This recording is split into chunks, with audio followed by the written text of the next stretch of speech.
I'm Joe Catalano with an AM Quincy news update for Wednesday, March 6th.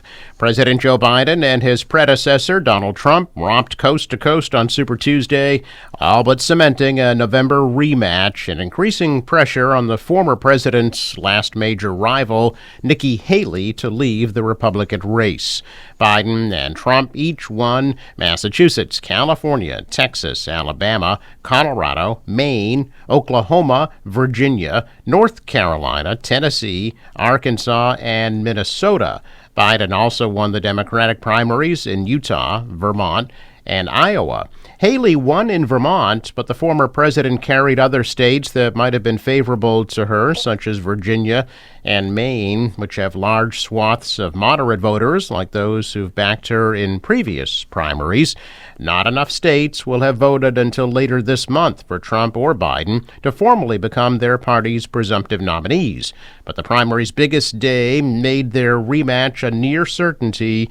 Both the 81-year-old Biden and the 77-year-old Trump continue to dominate their parties, despite facing questions about age and neither having broad popularity across the general electorate.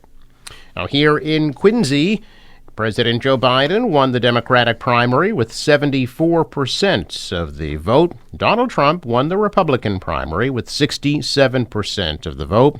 Nikki Haley earned 29% of the Republican vote in Quincy. In the race for Republican State Committee woman from the Norfolk and Plymouth Senate District, Quincy residents Beth Veneto earned 61% of the vote in Quincy, and Edith Hughes had 37% of the Quincy vote. Just over 23% of Quincy voters cast ballots in yesterday's primary. Well, plans for a new Squantum Elementary School in Quincy are moving forward. The Massachusetts School Building Authority has approved the new design plans for the new school. The state board voted unanimously in favor of the preferred schematic design plan for the new school that will replace the existing school. Preliminary work on the site could begin this summer.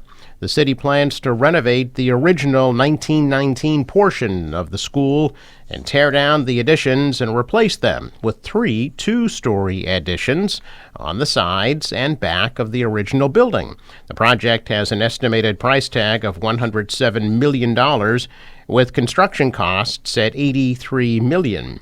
Mayor Thomas Koch says the state will likely reimburse the city for at least 50% of the construction costs.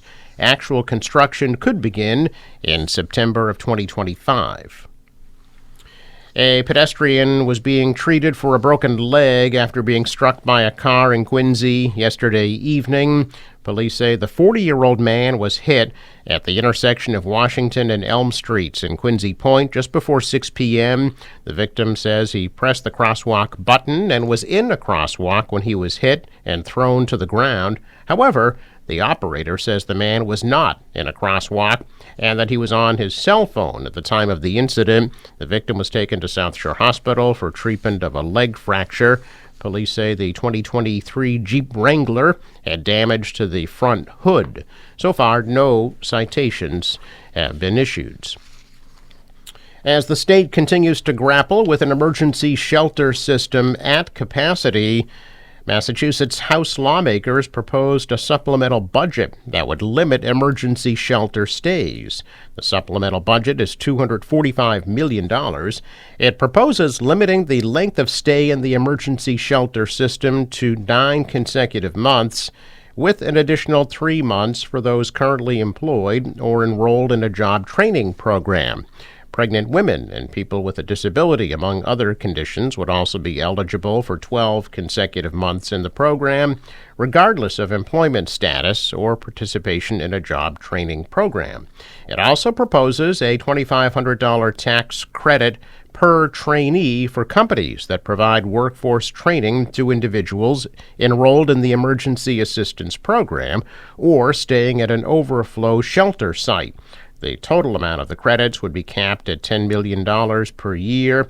Governor Healy signaled she is open to putting a limit on shelter stays. Some immigration advocates say it's unrealistic to put a time limit on those shelter stays.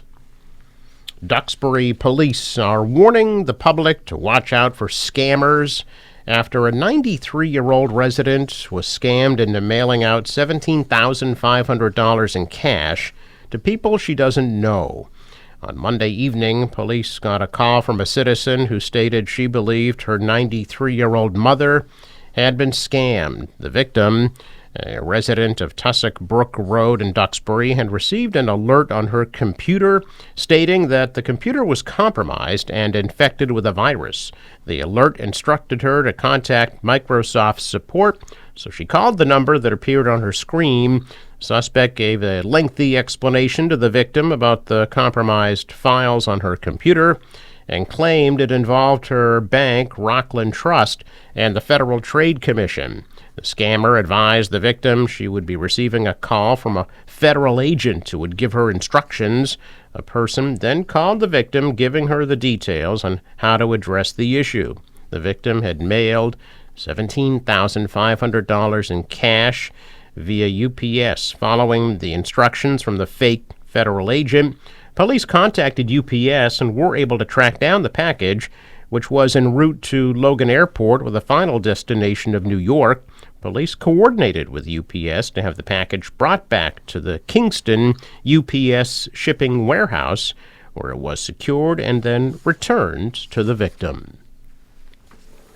A check of business news this morning. Stocks retreated. The Dow was down 404 points. The Nasdaq lost 267.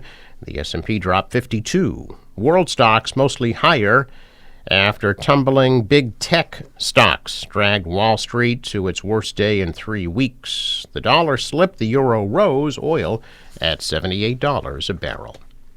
Sports: Celtics lose in Cleveland 105-104. And they'll be in Denver tomorrow night at 10 o'clock. Bruins also lost to Edmonton 2-1 in overtime. They will host Toronto tomorrow night at 7. Forecast from the National Weather Service today: rain moving in this afternoon. Mild temperatures in the low 60s. Tonight, wind and rain, lows in the mid-40s. Wind-driven rain tomorrow at a high 48 degrees. Sunshine returns for Friday at a high 49. Cloudy on Saturday at a high 45. For the boater today, waves about a foot. Southwest winds 5 knots become southeast later today. High tide 7:15 a.m. and 8:02 p.m. Sunrise 6:10, sets at 5:40. I'm Joe Catalano with an AM Quincy news update for Wednesday, March 6th.